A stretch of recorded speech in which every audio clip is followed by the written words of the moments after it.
सुमनसवन्दित सुन्दरि माधवि चन्द्र सहोदरि हेममये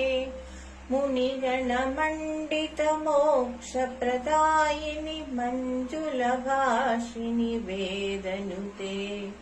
पङ्कजवासिनि देवसुपूजित सद्गुणवर्षिणि शान्तियुते जय जय हे मधुसूदन कामिनि आदिलक्ष्मि सदा पालय माम् अयि कलिकल्मषनाशिनि कामिनि वैदिकरूपिणि वेदमये क्षीरसमुद्भव मङ्गलरूपिणि मन्त्रनिवासिनि मन्त्रनुते मङ्गलदायिनि अम्बुजवासिनि देवगणाश्रितपादयुते जय जय हे मधुसूदन कामिनि धान्यलक्ष्मि सदा पालय माम् जय वरवर्णिनि वैष्णवि भार्गवि मन्त्रस्वरूपिणि मन्त्रमये सुरगणपूजित शीघ्रफलप्रद ज्ञानविकासिनि शास्त्रनुते भवभयहारिणि पापविमोचनि साधुजनाश्रितपादयुते जय जय हे मधुसूदन कामिनि धैर्यलक्ष्मि सदा पालय माम् जय जय दुर्गतिनाशिनि कामिनि सर्वफलप्रद शास्त्रमये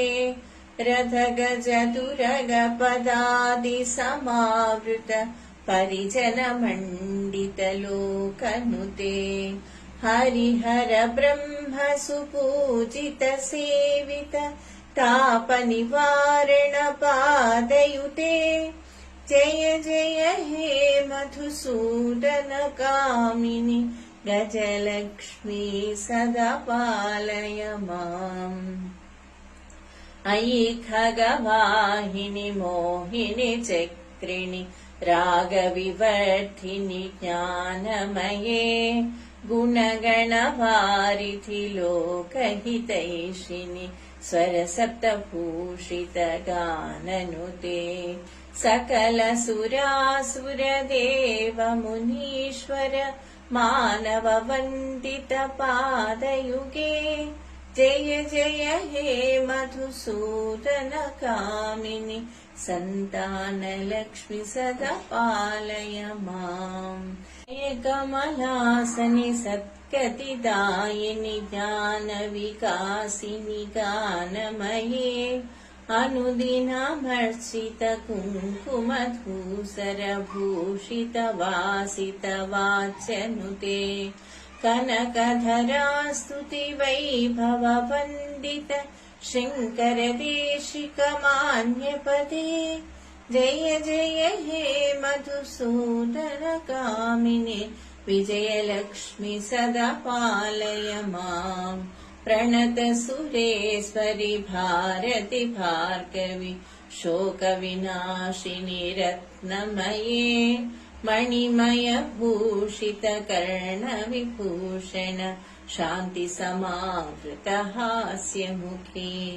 नवनिधिदायिनि कलिमलहारिणि कामित फलप्रद हस्तयुते जय जय हे मधुसूदन कामिनि विद्यालक्ष्मि सदा पालय माम् धिमि धिमि धिं धिमि धिं धिमि धिं धिमि दुन्दुभिनाद सुपूर्णमये घम घम घं घम घं घम घुं घुम शङ्खनिनाद सुवाच्यनुते वेद पुराणितिहास सुपूजित वैदिक मार्ग प्रदर्शयुते जय जय हे मधुसूदन कामिनि धनलक्ष्मी सदा पालय माम्।